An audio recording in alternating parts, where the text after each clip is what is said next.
Ok, aujourd'hui nous allons continuer avec la suite du cours dans le chapitre 5, la leçon numéro 2. Il s'agit de la détermination de la section de conducteur. Avant de commencer la leçon proprement dite, il va nous rappeler le titre de la dernière leçon, leçon numéro 1. Voilà, il s'agissait du facteur de puissance. Qu'est-ce qu'on a dit au niveau du facteur de puissance? Oui, c'est ça justement, nous avons parlé des inconvénients d'un mauvais facteur de puissance. Nous avons vu également comment faire pour améliorer le facteur de puissance. Alors des inconvénients, qui va nous donner c'est-à-dire citer quelques inconvénients par rapport au mauvais facteur de puissance. Oui, Ousmane. D'accord, nous avons dit le mauvais facteur de puissance peut entraîner une élévation de l'intensité de courant au niveau du secondaire du transformateur. Qu'est-ce qu'on a dit d'autre? Oui, justement, nous avons également dit que un mauvais facteur de puissance peut entraîner une consommation excessive de l'énergie réactive, d'où les pénalités. Au niveau de NEO, nous avons payé la surfacturation par rapport à la consommation excessive de l'énergie réactive. Qu'est-ce qu'on a dit d'autre? Oui, d'accord. Nous avons également parlé que le mauvais facteur de puissance permet d'augmenter la section des conducteurs, d'où l'échauffement des conducteurs. Alors maintenant, parlant de l'amélioration du facteur de puissance, qu'est-ce qu'il faut? Oui, Agé. Bon, ici, il est question de compenser l'énergie réactive consommée. Par conséquent, on va utiliser les batteries des condensateurs pour pouvoir améliorer ce facteur de puissance. D'accord, vous avez dit ici tantôt que le nouvel facteur de puissance peut entraîner une augmentation de la section des conducteurs, ce qui permet de l'échauffement de ces conducteurs. Donc, pour le cours d'aujourd'hui, autrement dit la séance d'aujourd'hui, nous allons voir la leçon numéro 2. Leçon numéro 2, portant sur la détermination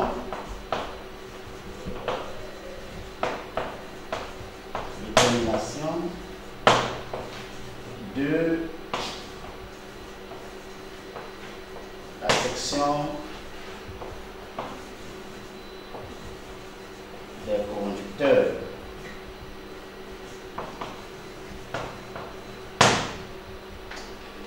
Okay. Qui va un peu nous dire pourquoi on cherche à déterminer la section des conducteurs? À quoi ça va nous servir? Faire déterminer la section des conducteurs. La détermination du conducteur va également nous aider à gérer les pertes de joule en ligne. Et autre chose, justement, ça peut également nous aider à protéger les personnes contre les contacts indirects. D'accord. Dans cette leçon, il sera question ici de voir plusieurs points. Donc, premièrement, après avoir défini quelques concepts relatifs aux canalisations basse tension, nous allons voir comment est-ce qu'on détermine le courant d'emploi. Et après, nous allons voir comment on opère le choix au niveau du dispositif de protection. Ensuite, nous allons voir comment déterminer le courant admissible dans la canalisation.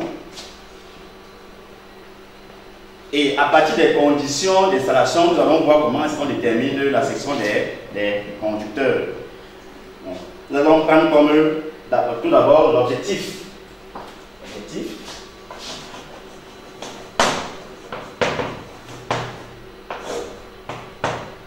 Vous notez.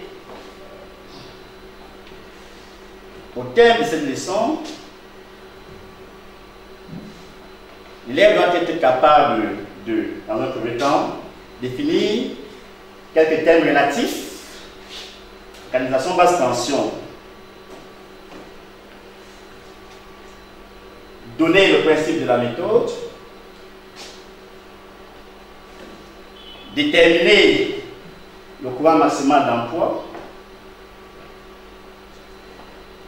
déterminer le courant admissible dans la canalisation, déterminer l'alerte de sélection rigueuse, le facteur de correction global, enfin déterminer la section du conducteur. Voilà. Pour attaquer la leçon proprement dite, il sera question de définir quelques thèmes relatifs à la canalisation basse tension. On définit ici plusieurs thèmes. Des thèmes comme des câbles multiconducteurs ou câbles multipolaires, câble unipolaire ou câble monoconducteur, la canalisation électrique, les circuits électriques ou d'installation, les chemins de câbles ou tablettes, le conducteur, les gaines, les boulottes, les points d'emploi d'un circuit. En fait, ce sont les thèmes que vous allez utiliser tout au long de cette leçon pour permettre de mieux comprendre la leçon.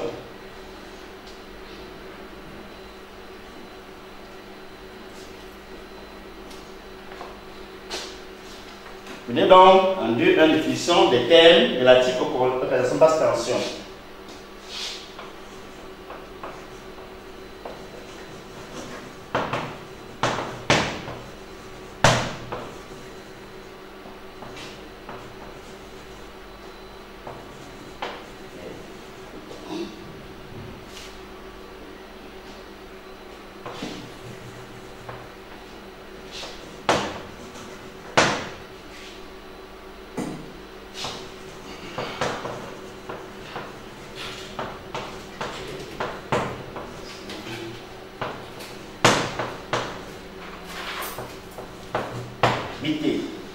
En première définition, la question est de définir le câble. Qui va nous définir le câble? Oui, Yassine.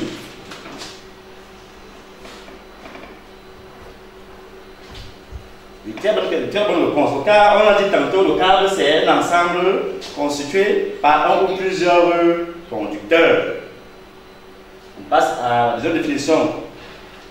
Câble multiconducteur ou câble multipolaire. Un câble multiconducteur, c'est un câble qui comprend plusieurs conducteurs, comme son nom l'indique. Donc, câble multiconducteur. Câble unipolaire ou câble monoconducteur.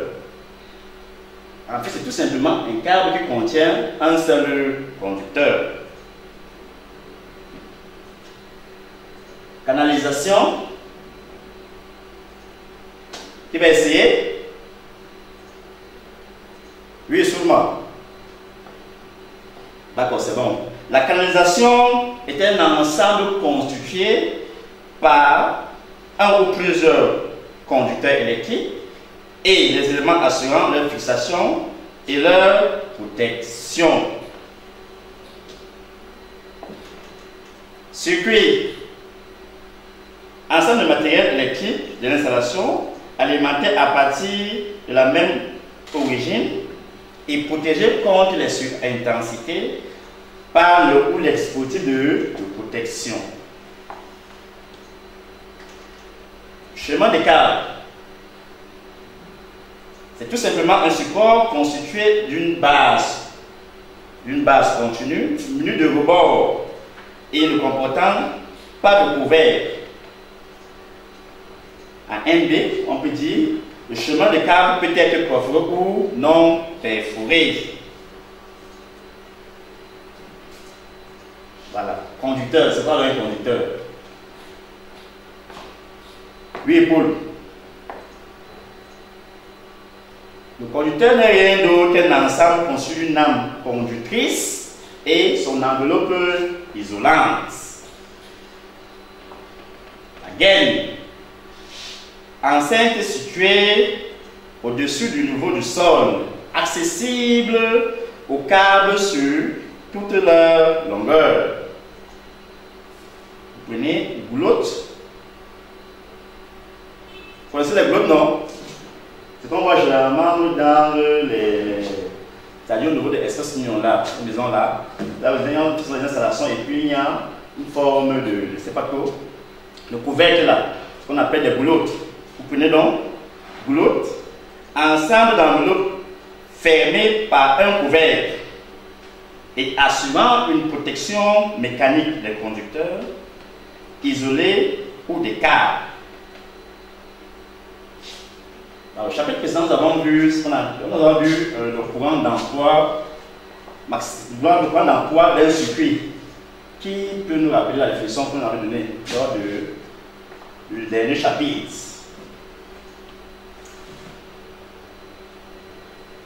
Justement, c'est le courant destiné à être transporté dans un circuit en service normal. Allons continuer en deux principes de la méthode.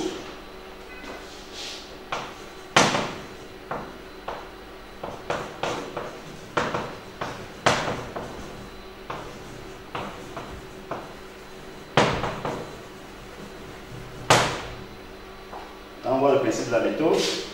Ici, on va se limiter à 2 étapes. Les 2 étapes vont nous permettre de déterminer la section du conducteur que nous recherchons. Bon, avant de prendre les étapes, vous prenez. Pour assurer de façon optimale le transport d'énergie électrique de la source d'alimentation vers les récepteurs, le choix du dispositif de protection doit satisfaire plusieurs conditions nécessaires à la sécurité de l'installation. C'est-à-dire, on peut avancer. Venez. À la ligne, la canalisation du premier tiret doit véhiculer le courant maximal d'emploi. Deuxième tiret ne doit pas générer des chutes de tension supérieures aux valeurs admissibles. C'est bon, on avance. À la ligne également, le dispositif de protection doit, premier tiret, protéger la canalisation contre toutes les surintensités jusqu'au courant de court-circuit. En second tiret, assurer la protection des personnes contre les contacts indirects. Mais c'est bon, on peut avancer. À la ligne également, le principe de la méthode doit respecter les étapes suivantes. Le principe de la méthode doit respecter les étapes suivantes. Première étape, c'est ce qu'il faut retenir pour pouvoir déterminer la canalisation de la section des conducteurs. Prenons la première étape.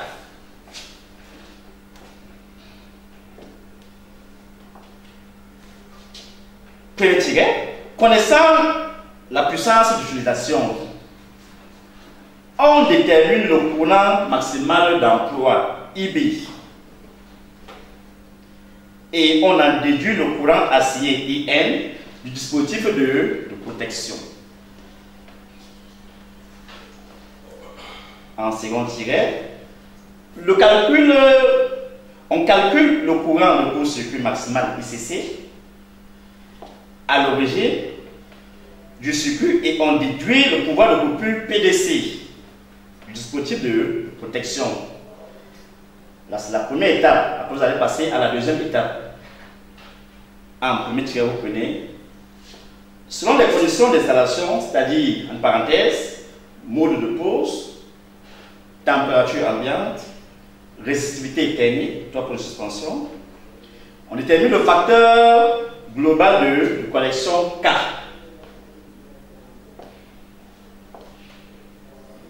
Côté tiré. En fonction des IN et K, on choisit la section adéquate du conducteur. Donc, ayant déjà vu le principe de la méthode, on va donc aborder les points essentiels.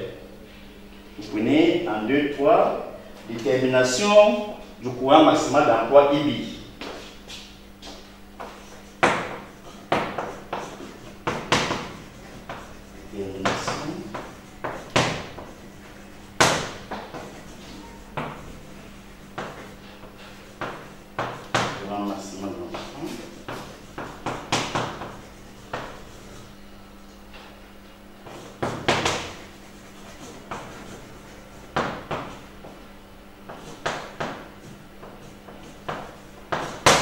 IB. C'est bon, on avance.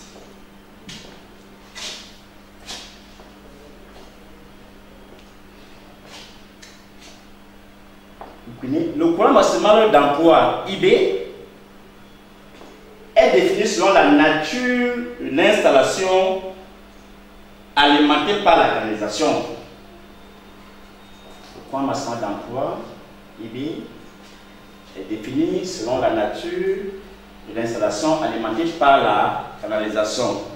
Vous prenez en courant continu,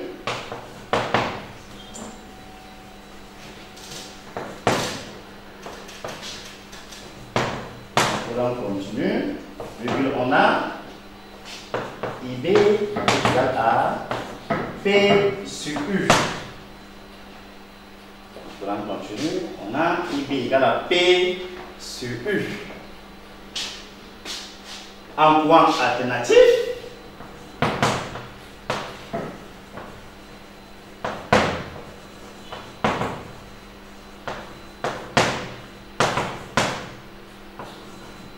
deux points, on a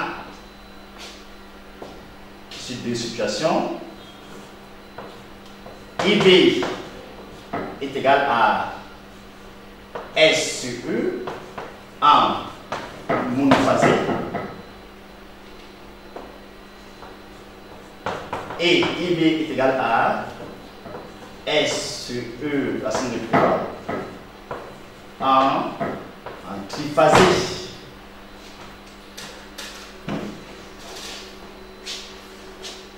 Ici, avec le P, le point, la puissance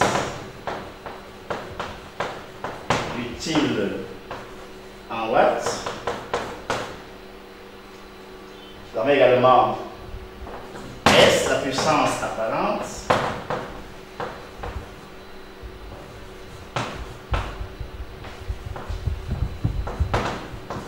En volt ampère. Et U, la tension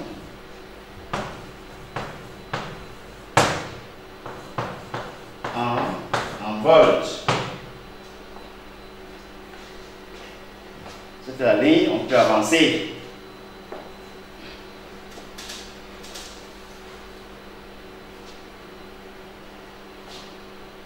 Vous prenez à la suite. Dans le cas de l'alimentation individuelle d'un appareil,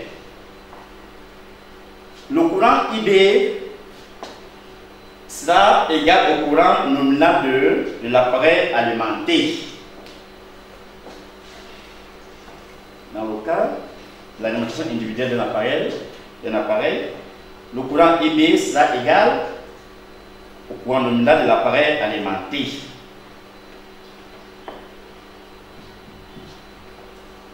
Par contre, si la canalisation alimente plusieurs appareils, le courant IB sera égal à la somme des courants absorbés en tenant compte des facteurs de simultanéité, d'utilisation, voire des tensions.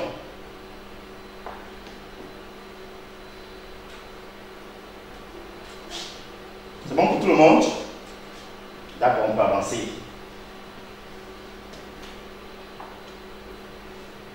Connaissant la puissance utile en kilowatts d'un récepteur,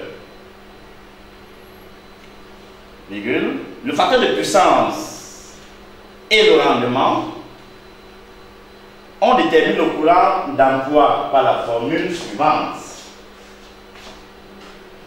Connaissant la puissance utile d'un récepteur en kilowatts, le facteur de puissance et le rendement, on détermine le courant d'emploi par la formule suivante. Vous avez la relation IB, rien d'autre que la puissance utile, fois A, fois B, fois C, fois D, et fois E.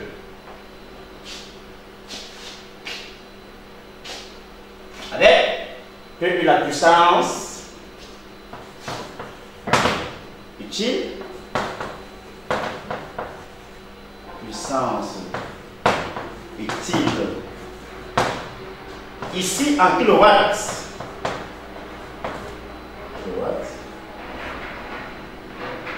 Vous aurez A, 2 points, c'est un facteur tenant compte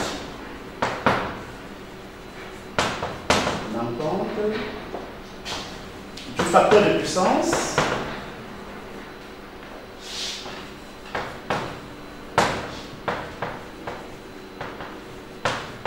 et du rendement.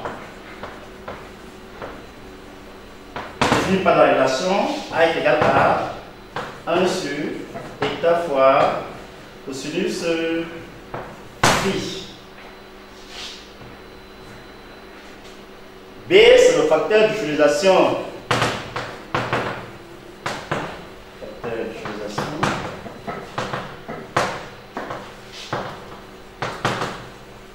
C, 2 points, facteur de simultanéité.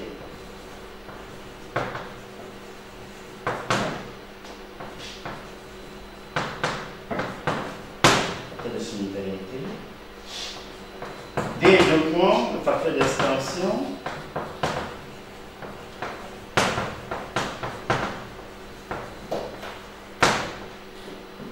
Enfin, E, facteur de conversion de puissance à intensité. Facteur de conversion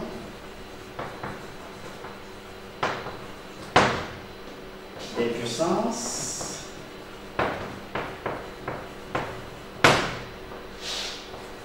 en intensité.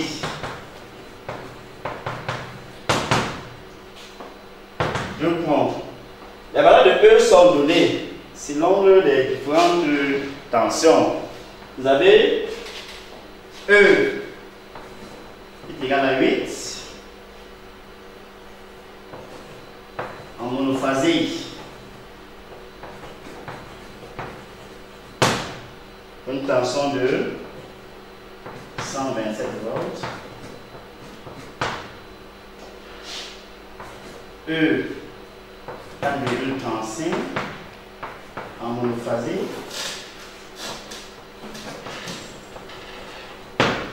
Une tension de 230 volts. Vous avez également E est égal à 2,5 en triphasé. Si vous abrégez le triphasé, pour une tension de 380 volts. E est égal à 1,4 également en triphasé, une tension de 400 volts. Donc, si vous avez appris les différentes valeurs de E. On va passer au 2,4, c'est-à-dire choix du dispositif de protection.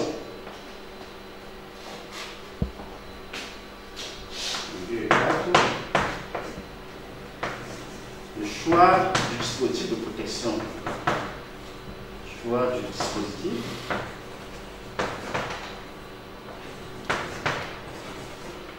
de protection. Au niveau du choix du dispositif de protection ici, on fait allusion au fusible, au disjoncteur. Vous allez prendre sur la ligne. Le dispositif de protection, en parenthèse, disjoncteur ou fusible, assure correctement sa fonction si la valeur de l'intensité assignée IN, assure encore une intensité nominale, ou du réglage, en parenthèse IR, du dispositif de protection est juste supérieur à l'intensité d'emploi IB. Autrement dit,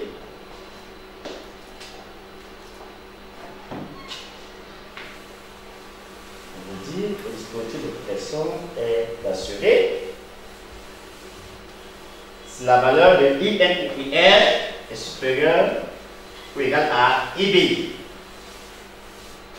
Vous avez ici IN ou IR juste supérieur ou égal à IB, courant d'emploi.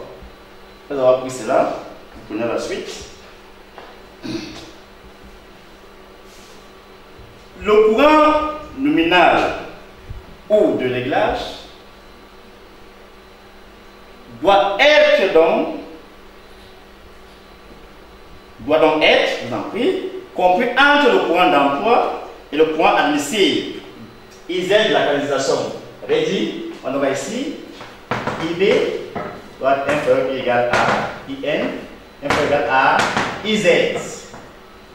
IZ est dans le courant admissible.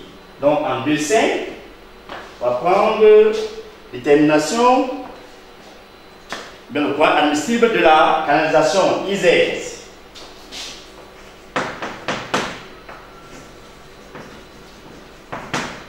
Courant admissible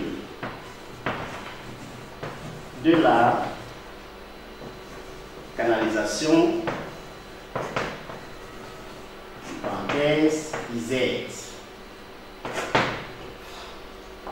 Tu peux me définir ce qu'on entend par courant admissible de la canalisation? C'est pas ça? Il y a les anciens là, qui peuvent tenter. Voilà, c'est bien. En fait, le courant admissible de la canalisation, c'est le courant que la canalisation peut véhiculer en permanence sans préjudice pour sa durée de vie. Vous prenez la ligne. Le courant, c'est le courant maximal. C'est le courant maximal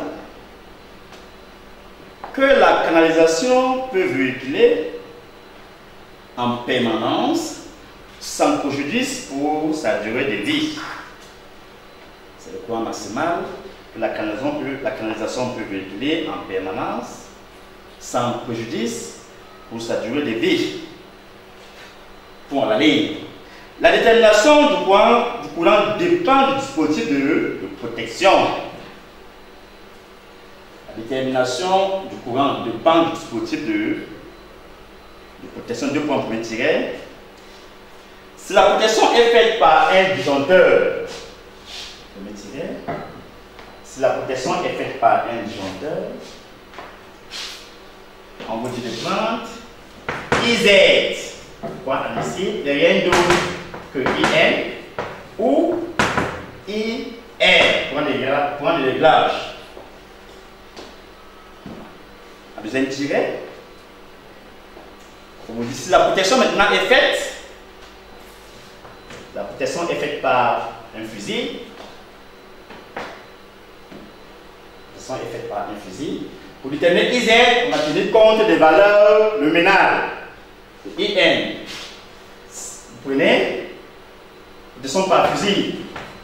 Ils sont pas fusibles.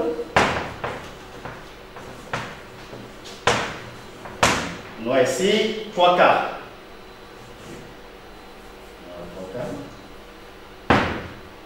Premier point, si le courant nominal IN est inférieur ou égal à 10 ampères, on demande de prendre IZ égale à 1,31 IN. C'est la première situation. La deuxième situation, si le courant nominal est compris entre 10 ampères et 25 ampères,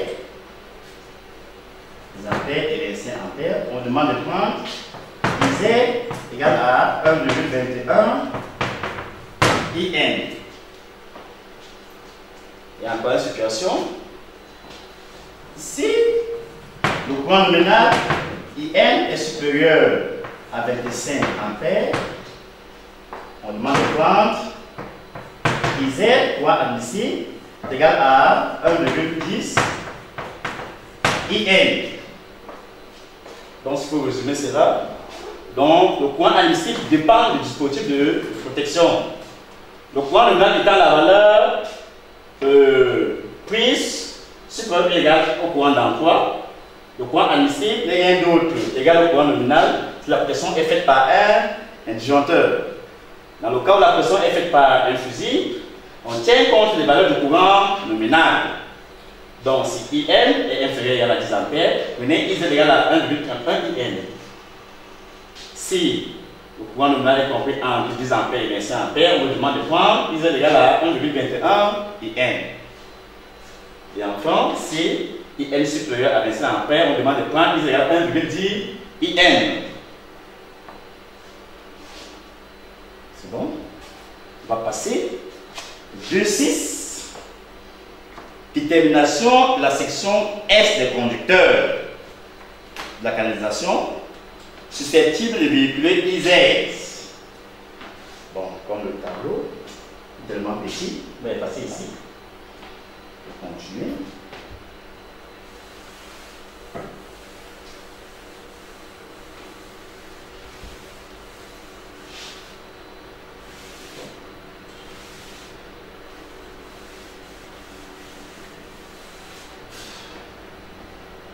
Venons à 2,6.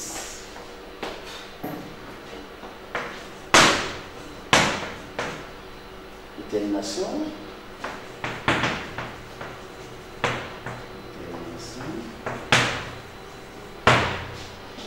De la section S des conducteurs.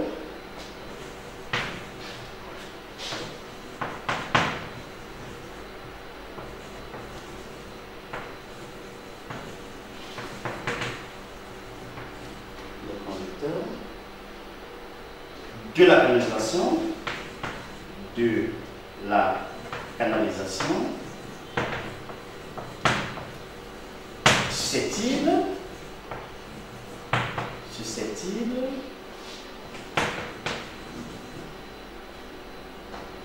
de véhiculer IZ.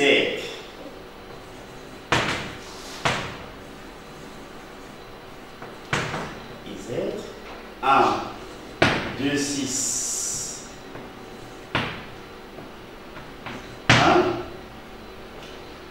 Détermination de la règle de sélection du facteur de correction global K. Détermination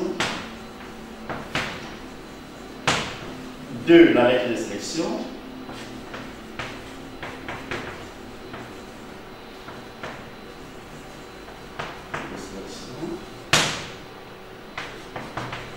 et du facteur global K.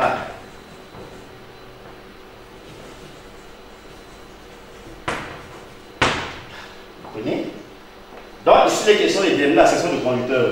Pour le faire, on va commencer par déterminer la lettre de sélection, le facteur de correction globale K. Vous prenez la ligne. La lettre de sélection, entre parenthèses, la lettre de sélection, entre parenthèses, B, C, E ou F pour les canalisations non enterrées et D pour les canalisations enterrées. Dépend du type du conducteur utilisé, dépend du type de conducteur utilisé et du mode de pose. Dépend du type de conducteur utilisé et du mode de pose.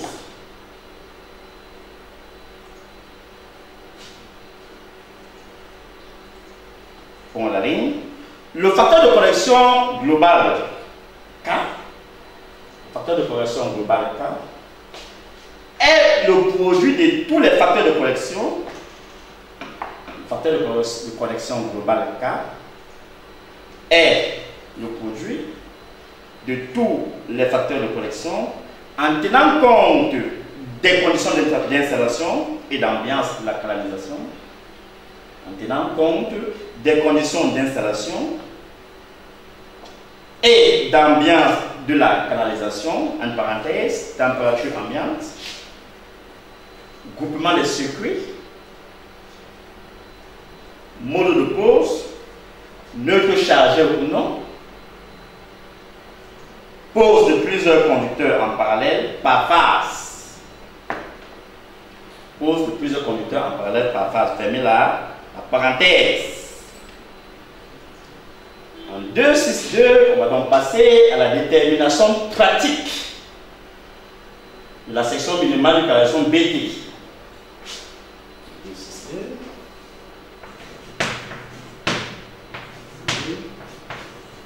2.6.2. Détermination pratique. Détermination pratique de la section minimale. De la section minimale. La section minimale d'une canalisation BT. Canalisation BT. Et passer au tableau.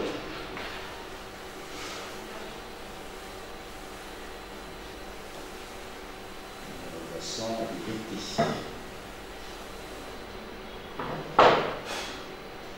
Venez. À partir du facteur de correction global K, nous venons déterminer, n'est-ce pas? À partir du facteur de correction global K, ainsi déterminé, on calcule le courant admissible équivalent, en parenthèse, au courant admissible corrigé, ou encore courant fictif, comme la parenthèse, par la relation I'(Z) est égal à IZ sur K. Z est égal à IZ sur K.